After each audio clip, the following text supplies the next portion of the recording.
and welcome back. We're going to be tackling the sill panel on this Falcon Coupe. There's been a few things that have happened. I've noticed I'm starting to space my videos out further and further because that is actually due to the rather large amount of work I've got on at the moment. So I actually have been doing work rather than actually filming, so that's sort of not really helpful for videos, but unfortunately that's life and running a business at the same exact time. So what I can do is I can show you an update.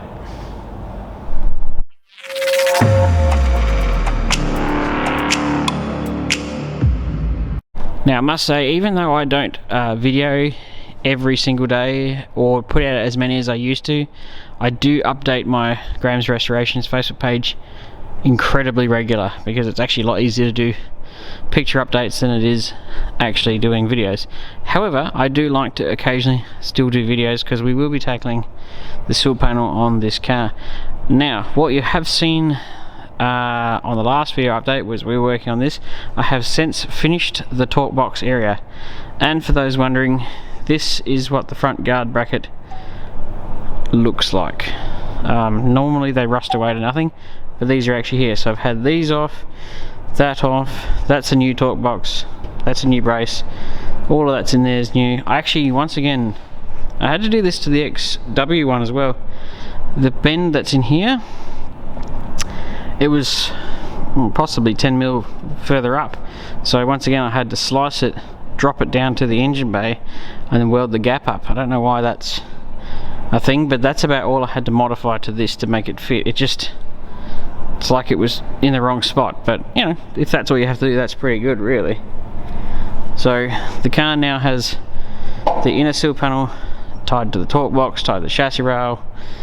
Insane amount of work. And you might notice I haven't welded this up yet because, well, if you keep going up it just gets worse, so I may have to put a new one of those in.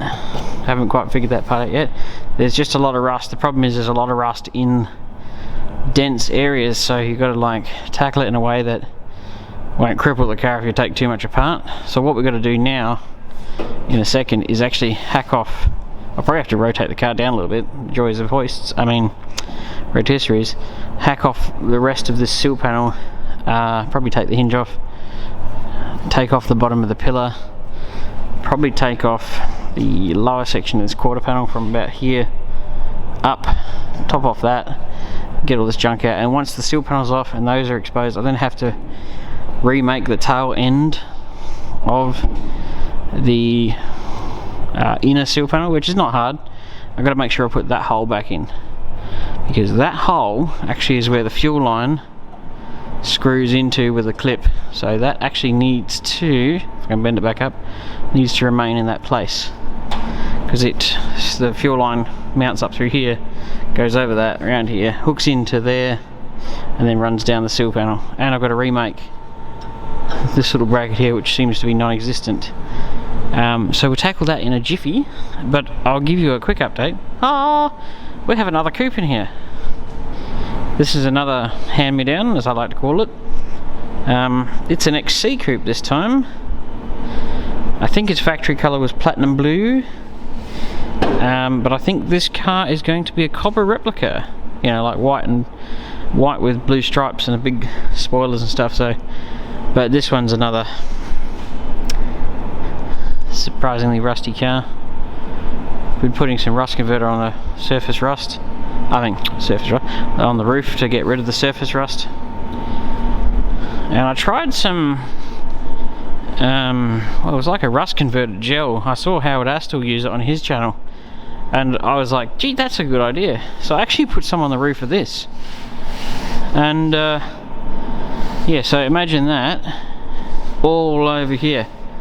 And it actually worked a treat, because it's, I don't know how it's different to rust converter, but it's like a gel and it stays there, and all I had to do was wash it off and it took all the stains off the paint. I mean, not that there's that much paint on it, but it was like that, but really, really, really bad. I also noticed that not only did it take the paint off, but it actually took the oxidization out of the paint too, because you can see it's like where it was to where it wasn't. It's a lot darker. Well, there's a good one. Yeah. But yeah, if you got like horrendous surface rust on your car, that stuff worked a treat to get it off. Just wash it off with water, neutralizes it, and then what I did was I just ran a bit of cutting compound on a hand thing just to seal up the rust, because I mean it will come back because it's only surface rust. One day I'll have to actually paint the car.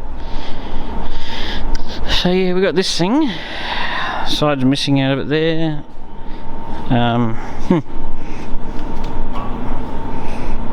I have done work on this car in the past, and as you can see, I put a corner on, put that in, but never really finished. Sort of had to go back to the customer at the time. I actually went back to the other shop, but it's here for good and here to be finished. So you get to see some XC Coupe updates. I mean, look at that parcel shelf. Woohoo! Chunky. Alright, first things first. First cab off the rank. Probably have to tidy up around where we were, rotate the car down and chop off the remnants of the sill panel, because I've actually braced the car up too, between the A and the B pillars, and then to the inner sill panel, which gives it a bit squaring upness. So we'll get into that in a jivvy. Alrighty, so what we've done is actually added in another bar from here to there to give some support widthwise. We've got front to back and up and down, so you don't need to brace them like an insane amount, because actually most of the strength of the car is actually in the roof. But it's good to make sure and double check that the car isn't going to go anywhere, because we're going to basically be cutting off the whole bottom of this quarter panel here and this one here. So, and you might wonder why I didn't weld these, and I might have said this before, but it's all gone through here. And yeah, so this side's pretty much holier than the Pope, actually. It's pretty darn holy. Oh, and we also raised up the car on the rotisserie so it rotates easy, because you got to get this the center through the center of the vehicle, otherwise it's going to be really difficult to rotate, and that's what we were having a bit of trouble with, because there was too much weight down low. So we basically brought the pivot point up. So now I generally at this point in time I'll take visual notes to note that on this particular car the inner and outer sill panels don't actually match up, but I'll take this bottom hinge off, chop off the majority of this sill panel here, make sure I keep all of this intact because that's actually in very good condition, and we'll start hacking it open and see what secrets are revealed.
Right, so that's off, well most of it anyway. Sometimes I use the oxy, sometimes I change it up.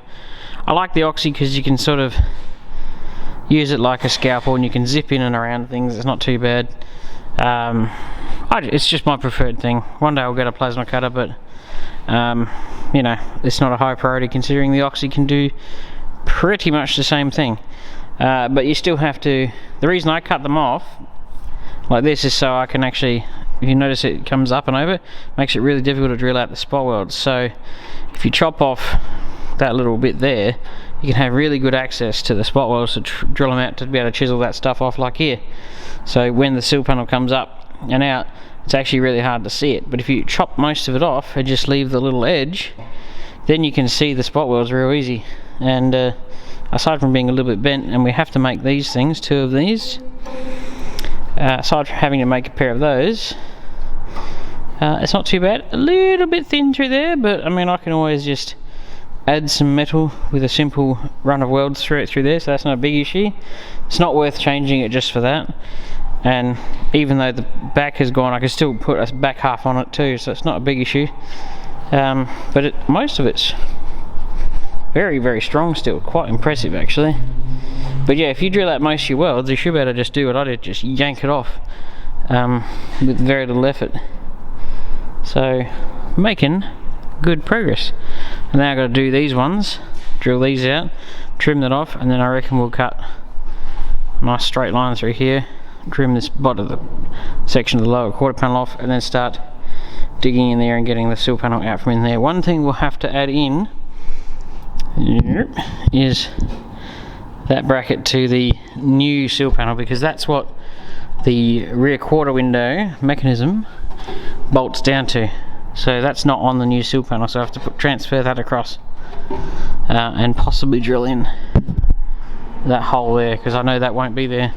Because on a sedan, that bit is actually in the middle of the door opening, so like your rear door would be literally here. You know, you got your dog leg on a sedan about there, so your door would be here in that big plain sight, which is why that's not drilled out on the normal sill panels. But like I said many times before, these Falcon Coupes are actually sitting on sedan floor pans and chassis rails, so all of this stuff is still the same as a sedan. Even the inner wheel tubs are still sedan ones, with basically, I mean if you were clever enough and you had a really rust-free sedan floor pan and you had an absolutely stuffed coupe top, and you were very clever, and you braced the living snot out of it, you could pick up the coupe body off the top of its rusted frame and drop it on a sedan frame. It is entirely doable.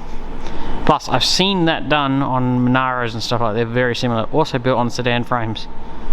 So, a lot of interchangeable parts. So, I'll get that off and then we can start trimming that area up. Alrighty, so we've made some progress in the slight time between things. I've chopped off the bottom of the pillar and I have staggered it. I know one person commented on my other video when I was doing the XW that I didn't stagger it, but I did. You just had to look a little bit closer. So I always stagger my joins like this, so a little bit lower. I mean, you do get, ideally you'd want a bit more than that, but limitations are that you can only stagger it as much as you can. Cleaned off all this, the old sill panel off, got the old bracket off, made a new bracket. I'm about to weld that in that way up. That's going to go there. I think they were added in later in the production of Falcons for stiffening up the inner sill panels. Interesting to note, I think this inner sill panel is actually thicker from factory than the one that was in that XW. So what I've been doing is everywhere the pitting was a little bit deep for my likings, I've actually come through and welded it. Right behind this bracket was actually quite bad, so I welded that up and it actually looks really good. I'll be checking that it's still strong. Like here I'll probably weld these up just to give it a bit more strength. But yeah, I'm going to make sure it's absolutely spiffy before it goes together. I mean, this isn't even that bad, it just looks like the top was perfect and it's just a little bit through there, so that's not, it looks worse than it actually is. So making good progress, but I don't know if we'll get this whole sill panel on in one video, but we'll try and get this whole inner area prepped for the next one. The problem I had, also one of the issues I had with taking the inner off here, was it was so heavily butchered that that's all I could save from it. But it's okay, because that's the main piece of interest. And because I was still paranoid, I added another brace between here and there and actually welded it to the floor, so the pillar ain't gonna move. So it's got an up and down the side. I normally wouldn't, but it's so rusty up through here that I had a feeling that this brace here, this factory one, may have been the only thing holding it together. So I was like, let's just put another one in for safety's sake. So I've cracked out the oldie spot welder, and I'm going to zap in the new bracket I made up and then keep working my way along. So we'll catch you up in a second.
Right, so from that bit all the way forward, that's all good to go. I have been chopping up the back section here.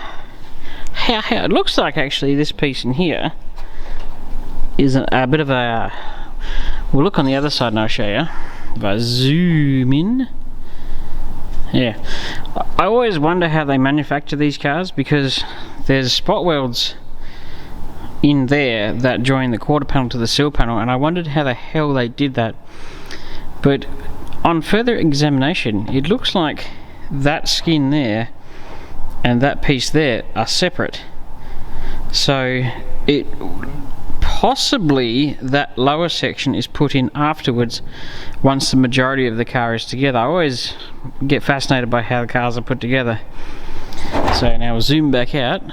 And if anybody wondered what my editing mistake was last time I videoed, I filmed one bit zoomed in and I mistakenly forgot to take it out. But oh, no biggie. So that's all that's left of that support. That one's in, looking lovely. All of that's perfect, and I have gone through and welded up anywhere that was like... So, pitting like that is okay. Pitting like that, not okay. So anywhere that's like that is okay. When it starts getting through half the depth of the steel, then it's starting to get a bit thin for my likings.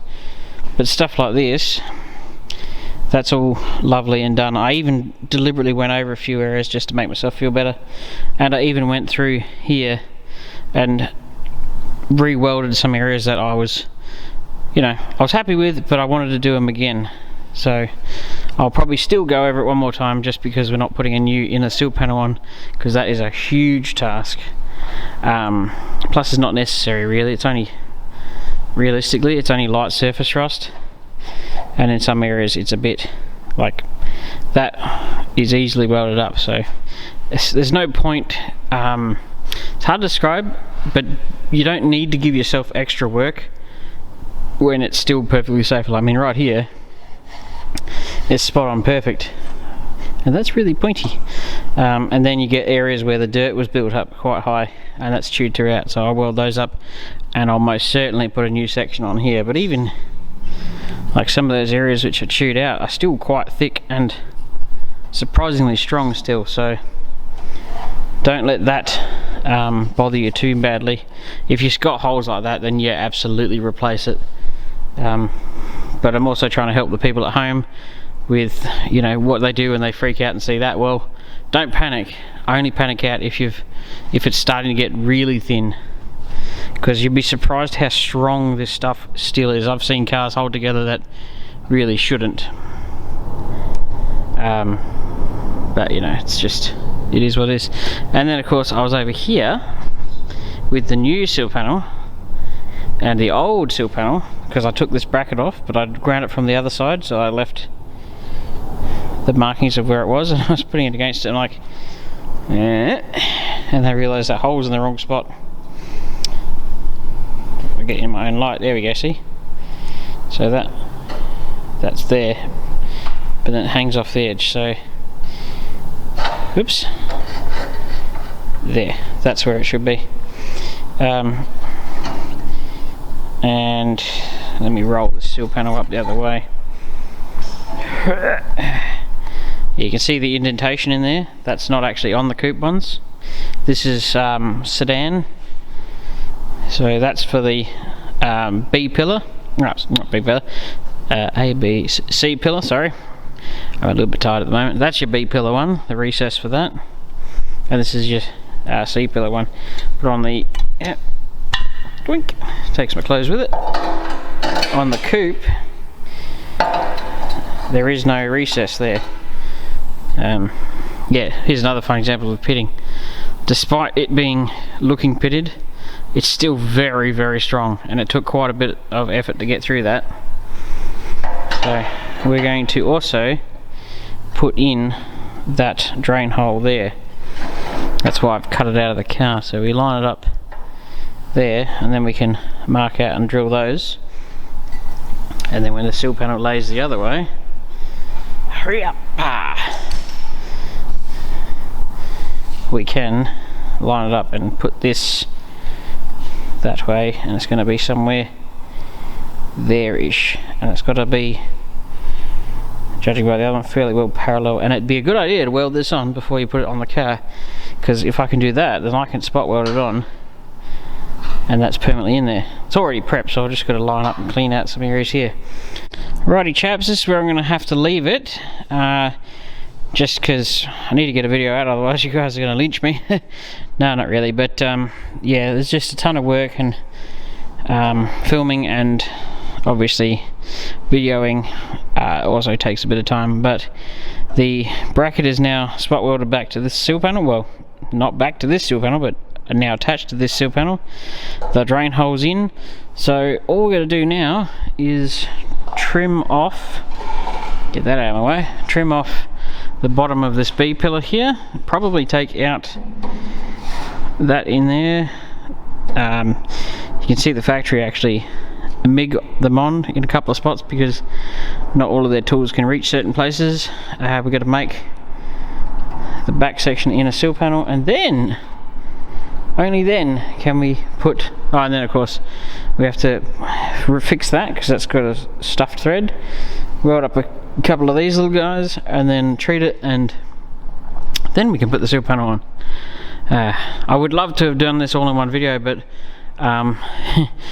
you'd have to wait like a week and a half for me to get the job done and film, and I just don't want to leave you guys hanging that long, because anybody who does this for a living knows that these are, the time involved in putting a sill panel on a car is just monumental. It's so much work, because not only are you putting the sill panel on, but you've got to fix everything it attaches to. Like, I now have to actually make the bottom half of that, but I'm at the point where I might actually be better off buying one of the sections that go up there from Mr. Astle. You know, it's